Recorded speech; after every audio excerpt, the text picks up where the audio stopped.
Hello students, good morning. कैसे आप सब? आई होप आप सब बहुत अच्छे से होंगे और पढ़ाई भी बहुत अच्छे से चल रही होंगी। आज हम पढ़ेंगे क्लास 10th का chapter from the diary of Anne Frank. बहुत इंटरेस्टिंग चैप्टर है ये। इसमें बताया गया है कि कैसे 13 साल की लड़की जो है वो किस तरह से वो डायरी लिखती है और कहाँ पे लिखती है। आइए देखते हैं पहले थोड़ा सा उसका कैरेक्टर स्केच कि कब उसका जन्म हुआ और कैसे उसने ये डायरी लिखी। Anne Frank was a Jewish girl born on 12 June 1929 in Frankfurt, Germany। अब ये जो एन फ्रैंक थी वो एक जूइश गर्ल थी। जूइश गर्ल मतलब यहूदी को बोलते हैं, यहूदी लड़की थी ये, जिसका जो जन्म था 12 जून 1929 में कहाँ पे हुआ था? फ्रैंकफर्ट, जर्मनी में हुआ था। She gained fame as a diarist but posthumously that is after her death। उसको फेम मिला, लेकिन कब मिला? अपनी डेथ के बाद, जब उसकी ये डायरी पब्लिश हुई। When the diary of a young girl was published, in which she documented her life in hiding from 1942 to 1944, जब वो जो नाजीज थे उनके ऊपर, जैसे कि इंडिया के ऊपर ब्रिटिशर्स ने जब हुकूमत कर ली थी, उसी तरह से जो नाजीज थे वो यहूदियों को उस वक्त मार रहे थे। वर्ल्ड वॉर 2 की टाइम की बात है ये। तो 2 साल जब वो छुप के रही थी, तो उन 2 सालों में जब ये डायरी लिखी थी उसने, उसमें सारा उसने अपने बारे में लिखा था, ये वही है। During the German occupation of the Netherlands in the World War II, she died at the age of 16 years। और वहाँ पे ही उसकी 16 साल की उम्र में उसकी डेथ हो गई in February और March 1945 at a concentration camp in Germany। Germany के कंसंट्रेशन कैंप में हुई, जहाँ पे यहूदियों से छुपने, यहूदियों ने वहाँ पे उनको रखा था और वहाँ पे वो उनको मार रहे थे। During the dictator and tyrannical rule of Hitler, Anne Frank family had moved to Amsterdam, Netherlands to keep safe from German police, as Jews were the best targets of Nazi ideology and were prosecuted in large numbers। अब उस वक्त क्या होता था? Hitler का राज था और Hitler क्या कर रहे थे वहाँ पे? हिटलर का राज था, यहूदियों को वो मार रहे थे। एन फ्रैंक फैमिली जो थी, एन फ्रैंक की जो फैमिली थी वो वहाँ से माइग्रेट हुई। माइग्रेट मतलब एक जगह से दूसरी जगह पे जाना। वो उनसे छुपने के लिए वहाँ से दूसरी जगह चलेगी, कहाँ पे? Netherlands, to keep safe from German police, ताकि वो जर्मन की पुलिस से बच सके। As Jews were the best target of Nazi Hitler, क्योंकि जो यहूदी थे वो सब उनको ही ढूंढ ढूंढ के जो नाजीज थे वो मार रहे थे उस time. And were prosecuted in large number. Soon Germany took over Netherlands also. अब क्या हुआ कि वो छुपने के लिए नीदरलैंड तो चले गए, लेकिन जो नाजीज थे नीदरलैंड में भी उनका पीछा करते करते वहाँ पे भी यहूदियों का आ गए। And her family had to into hiding in 1942। They hid in the annex of his father's office, here she wrote in her diary. अब वो अपने जो फादर का जो ऑफिस था वहाँ पे, उसके ऊपर बिल्डिंग, वहाँ पे छुपी और उसने वहाँ पे ही ये डायरी लिखी। Her father on her 13th birthday in 1942. The diary is a detailed account of her stay in the annex. It describes the events of life in hiding। अब इसमें उसने पूरा लिखा था, अपनी पूरी बैकग्राउंड लिखी थी, अपना जिस तरह से वो कैसा अपना वो मतलब उसका पीछे वाला अपना सारा वो बैकग्राउंड लिखा था कि जब वो छोटी थी, जब वो स्कूल पढ़ती थी, कौन उसके टीचर्स थे, उसके मदर फादर, उसके ग्रैंड पेरेंट्स, सबके बारे में उसने इसमें लिखा था। The last entry in the diary was made on 1st August 1944 sorry। The family betrayed in 1944 and was sent to concentration camps। Any died of typhus. अब एनी को 16 ईयर्स की उम्र में एक बीमारी हो गई थी जिसका नाम है टाइफस। ये आपके क्वेश्चन में आ सकता है, आप याद रखिए इसको।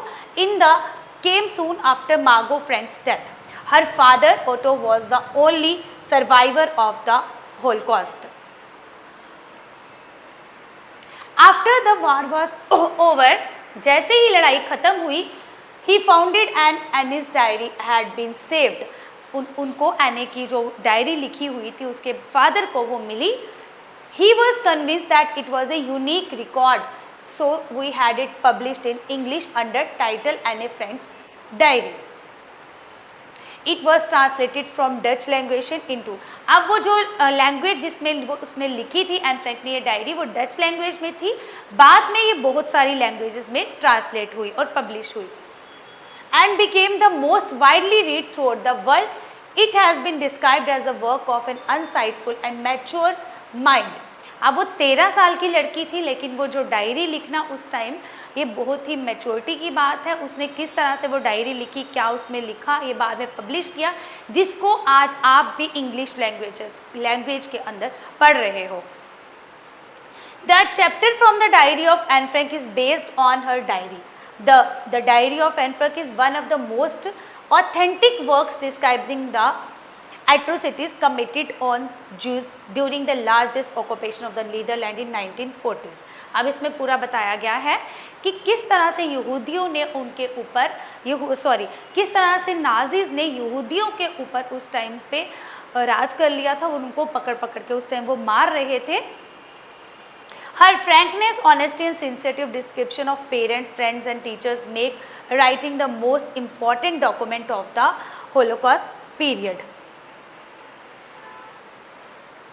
Anne Frank feels that writing diary is a strange experience for Anne Frank. जो वो सोचती थी कि जो डायरी लिखना एक बहुत ही क्या है, स्ट्रेंज एक्सपीरियंस है, उसके लिए बहुत ही स्ट्रेंज एक्सपीरियंस है. It is so because she has never written anything like this. उसने पहले कभी भी ऐसा कुछ नहीं लिखा था. She feels that no one else except her will be interested in the musing of a 13-year-old school girl. She writes it for herself. She wants to get all kinds of things off her chest. अब वो जो diary लिख के क्या करना चाहती थी, उसके अंदर जितने भी उसके मतलब चेस्ट के अंदर जितना भी उसके अंदर जो भी था, वो उसका जो भी खुमार था, जो भी कुछ था, वो उसको निकालना चाहती थी बाहर. और उस टाइम उसको लग रहा था कि जो डायरी है उससे बेहतर और कोई उसको नहीं जान सकता. वो उसके ऊपर कुछ भी वो लिख सकती है, जिससे कि वो डायरी जो है वो आगे से कुछ भी आर्गूमेंट नहीं करेगी, उसकी बात को समझेगी. Annie feels that paper has more places than people. वो सोचती थी कि जो पेपर है उसमें ज़्यादा पेशेंस होते हैं, जबकि पीपल लोगों से ज़्यादा. लोग जो है जब आप उनको अपनी बातें बताते हो, अपनी दुख की अपनी सुख की कोई भी बात बताते हो, वो आगे से कुछ ना कुछ आर्ग्यू करते हैं, लेकिन पेपर ऐसा नहीं कर सकते. उनमें हम कुछ भी लिखते तो वो कोई भी रिएक्शन नहीं होगी. There was a time when she was little distressed and sat at home. She doesn't want anyone else except her to read her stiff-packed notebook unless he finds a real friend. She keeps a diary as she does not have a friend. अब वो जो diary को रखना चाहती थी, उसको लगता था कि जो उसके पास फ्रेंड्स हैं, उसके पास उसके मदर फादर है, उसकी ग्रैंड मदर है, सब है, उसकी सिस्टर है, लेकिन डायरी से अच्छा फ्रेंड, उसका जो रियल फ्रेंड था, वो कहती मेरा रियल फ्रेंड कोई नहीं है, तो डायरी से जो अच्छा फ्रेंड है उसको नहीं मिल सकता. She wrote that she was not completely alone in the world. उसने लिखा है कि मैं अकेली नहीं हूँ इस दुनिया में. Annie writes that outwardly there were about 13 people from, उसके साथ 30 लोग हैं. कौन? She can call, जिनको वो अपना दोस्त कह सकती है. She has a family, उसके पास फैमिली है, उसके पास लविंग आंट है एंड गुड होम, एक अच्छा सा घर है. She has loving parents and 16-year-old sister. उसकी 16 साल की बहन है. वो 13 साल की थी और जो उसकी सिस्टर थी वो 16 साल की थी. वो 3 साल उससे बड़ी थी. But it still feels all alone. लेकिन फिर भी वो अकेला महसूस करती थी. She can only talk about ordinary things with them. उनके साथ वो रोज़मर्रा की अपनी जो लाइफ की वो चीज़ें शेयर कर सकती थी, लेकिन और कुछ शेयर नहीं कर सकती थी. They are not able to come closer. This is the problem. They can't confide in each other. Maybe it is our own fault. She once had a friend. It is diary. Her friend Kitty. अब उसको ये जो सच्ची उसकी दोस्त मिल गई, तो उसने उसका नाम रख दिया उसकी डायरी का kitty. She calls her father the most adorable father. उसने अपने फादर को most adorable father बताया है. He married at 36 when her mother was. उनकी जो शादी थी 36 years में हुई थी उनके फादर की, जबकि जो उसकी मदर थी वो 25 years की थी उस time. Her sister Margaret was born in 1926. जो उसकी सिस्टर थी मॉर्गट, उसका जो जन्म था 1926 में हुआ था. अब जो सिस्टर थी वो 3 साल बड़ी थी, ये आपको याद रखना है। और जो सिस्टर अगर 1926 में हुई थी तो नेचुरली जो उसकी छोटी बहन है जिसके बारे में हम पढ़ रहे हैं एन फ्रैंक, वो 1929 में हुई थी, while she was born on 12 June 1929. Her father immigrated to holiday in 1933. Her mother Edith Hollander Frank went with her father to Holland, but she and his sister were sent to Aachen to stay with her grandmother. Then they went to Holland. अब क्या हुआ, migrate हो रहा, अगर एक जगह से दूसरी जगह, अगर अपने पापा की ट्रांसफ़र होती है तो एक जगह से दूसरी जगह उनको जाना पड़ता है। इसी तरह से उनके फादर को भी जाना पड़ा और उनकी मदर भी उनके साथ चले गई। लेकिन जो एन थी, एन और उसकी जो सिस्टर थी, उनको ग्रैंड मदर के पास भेजा गया। बाद में वो भी होलैंड चले गए। There she was sent to our Montessori nursing school. She stayed there until she was 6. In the 6th class, teacher was Mrs. Kupras, the headmistress. There she was sent to, अब उनको Montessori nursery school में भेजा गया। She stayed there until she was, वहाँ पे वो रही जब तक कि वो 6 साल की नहीं हुई। प्ले वे स्कूल्स जो होते हैं वो 5 या 6 ईयर्स तक रहते हैं, उसके बाद आपको दूसरे स्कूल में जाना होता है। तो ऐसे ही जो एन फ्रैंक थी उसको भी मोंटेसरी स्कूल में डाला गया जहाँ पे वो 6 साल तक वो रही। In the 6th class teacher, in the 6th class teacher was Mrs Kuperus. अब वो उसकी जो क्लास टीचर थी Mrs Kuperus, the headmistress, जो कि वहाँ की हेड मिस्ट्रेस थी, प्रिंसिपल थी। During the farewell from the second both had tears. जब उसकी फेयरवेल हुई, जब उसको वहाँ से जाना था स्कूल छोड़ के, दोनों की आंखों में आंसू थे, क्योंकि वो दोनों आपस में, प्रिंसिपल और जो एन फ्रैंक, वो दोनों आपस में बिछड़ रहे थे। जब आप बिछड़ते हो थोड़ी देर किसी के साथ रहने से तो आपको दुख होता है। In the summer of 1941 her grandmother fell ill. अब क्या हुआ, उसके बाद 1941 में जो एन की जो ग्रैंड मदर थी वो बीमार हो गई। She had to be operated upon, उसको जल्दी से ऑपरेशन करवाना था। She died in January 1942। अब जो उसकी ग्रैंड मदर थी 1941 में वो बीमार हुई और 1942 में उनकी डेथ हो गई। Sister thought of greatly and she loved her still. The celebrated Annie's birthday in 1942। अब 1942, the 4 of them are doing well till 20th June 1942. Annie started writing a diary on 20 June 1942. Annie ने कब diary लिखना शुरू की? 20 जून 1942 में। अब क्या लिख रही है वो? लिख रही है, the entire class was shaking with fear as it was the day of the declaration of result and everyone was in tension. अब वो कह रही है कि जब आपका रिजल्ट आने वाला होता है, आपको पता कि आज हमने पेपर ख़त्म हो गए हैं या एग्ज़ाम हमारे ख़त्म हो गया, कल हमारा रिजल्ट निकलने वाला है, तो पूरी की पूरी क्लास जो होती है वो डरी होती है कि अब पता नहीं क्या होगा, कितने मार्क्स आएंगे। तो ये सब उनकी क्लास में भी चल रहा था, रिजल्ट आने वाला था और सारे डरे हुए थे। And everyone was in tension. The reason was who would go to the next class. Reason क्या था कि कौन अगली क्लास में जाएगा अगर पास हो जाएगा और कौन इसी क्लास में रह जाएगा। अब जो क्लास के बच्चे थे सारे के सारे, उनमें क्या कर रही थी, बेट्स चल रही थी, शर्त चल, हाँ ये पास हो जाएगी, वो पास हो जाएगा, ये अगली क्लास में जाएगा या नहीं जाएगा, ये सब चीज़ें उनकी क्लास में चल रही थी। She found the teachers are the most unpredictable creatures on the earth. She was not worried about her girlfriends मतलब कि गर्लफ्रेंड्स का मतलब कि जो उसकी फ्रेंड्स थी, गर्ल्स थी वहाँ पे, वो उनकी गर्लफ्रेंड्स थे, उनकी चिंता नहीं थी उनको, friends and herself. She was sure to make that but she was not sure about maths. अब उसको पता था बाकी सब्जेक्ट्स में तो मैं क्लियर हो जाऊंगी, पास हो जाऊंगी, लेकिन मैथ की उनको श्योरिटी नहीं थी। उसको लगता कि मैथ में तो भाई मैं पास नहीं होने वाली। They could wait and told each of other not to lose her. अब वो एक दूसरे से कह रहे थे कि कोई बात नहीं, एक दूसरे को क्या कर रहे थे, उनका जो एक दूसरे को दुख, वो कह रहे थे कि कोई बात नहीं, हो जाओगे पास, आप हो जाओगे, इस तरह से। She went along the teachers pretty well. Mr. Keesing was a dull person who taught the math. अब क्योंकि जो मिस्टर कीजिंग जो टीचर था उनका मैथ्स का बहुत ही सख्त था, वो उनसे डरते थे बहुत। He was always annoyed with her. He talked much. अब वो जो मिस्टर कीजिंग थे वो मैथ्स के टीचर थे और हर वक्त वो एन से वो नाराज़ रहते थे, एन फ्रैंक से, क्योंकि वो बहुत ज़्यादा बातें करती थी क्लास में। He gave her extra homework as a punishment. It was in the form of an essay. अब वो क्या करते हैं, उनको एक होमवर्क दे देते हैं, एक्स्ट्रा होमवर्क दे देते हैं, जिसका वो ऐसे के रूप में बोलते हैं कि ये तुम लिख के लाओगे एंड फ्रेंड, जिसका नाम क्या था, ए चैटर बॉक्स। ये चीजें आपको याद रखनी है, बीच में इसमें क्वेश्चंस में पूछी जा सकती है कि क्या दिया था होमवर्क उसने, फर्स्ट जो दिया था ऐसे लिखने के लिए, a chatterbox. She was unable to understand but he could write about it. उसको समझ में तो नहीं आई, लेकिन वो बड़ी इंटेलिजेंट थी। उसने क्या किया, at home she begin thinking of the subject of the essay, she thought to write good points of arguing to prove the necessity of talking, then she had an idea, she then wrote the 3 pages to her satisfaction. अब उसने क्या किए, 3 pages लिख डाले, किसके ऊपर, एक chatter box के ऊपर। She wrote that talking was a feature of a student.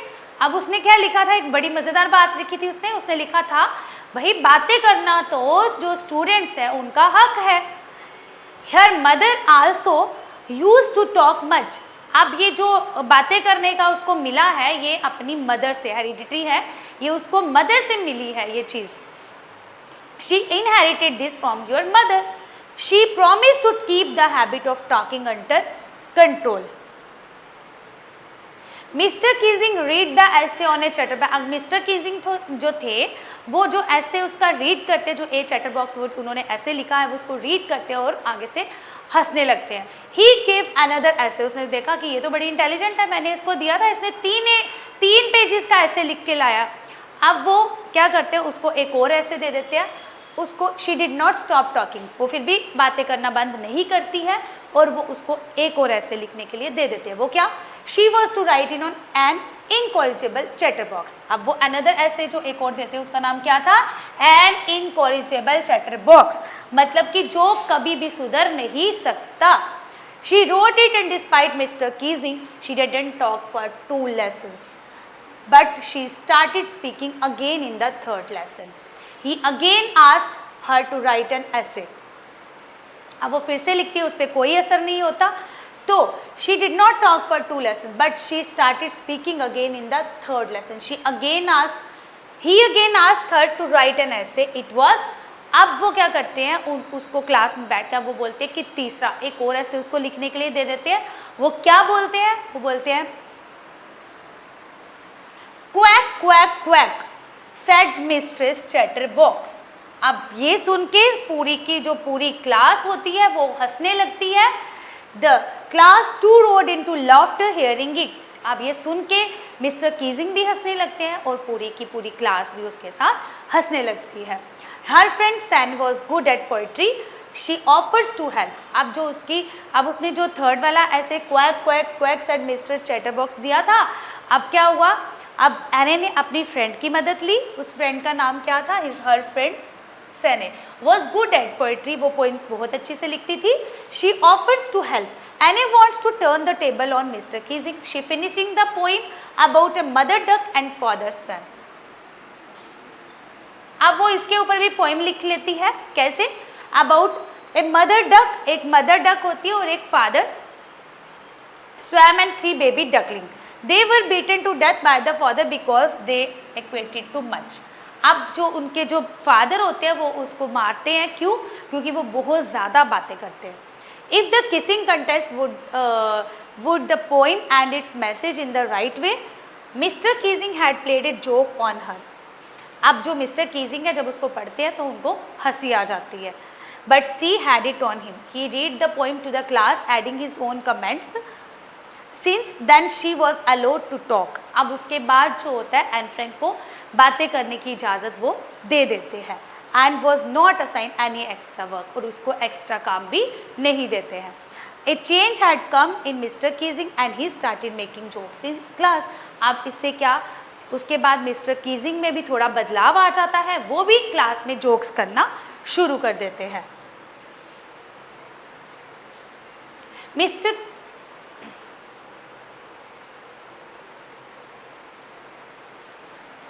अब ये था हमारा चैप्टर जिसका नाम था from the diary of Anne Frank. I hope आपको अच्छे से समझ आया होगा, बहुत इंटरेस्टेड है ये। इसको आप एक चैप्टर के तरीके से अगर आप ना देखेंगे, थोड़ा एक रियल लाइफ की तरह इसको आप समझेंगे, पढ़ेंगे तो बहुत इजी लगेगा आपको। तो आप इसका क्वेश्चन आंसर्स की प्रैक्टिस कीजिए आगे। अब नेक्स्ट वीडियो में नेक्स्ट चैप्टर लेके आएंगे। अगर आपको वीडियो अच्छी लगे तो लाइक कीजिए और सब्सक्राइब कीजिए चैनल को, ताकि हम ऐसे ही आपको आगे वाले चैप्टर्स भी अच्छी तरह से समझा सकें। Thank you.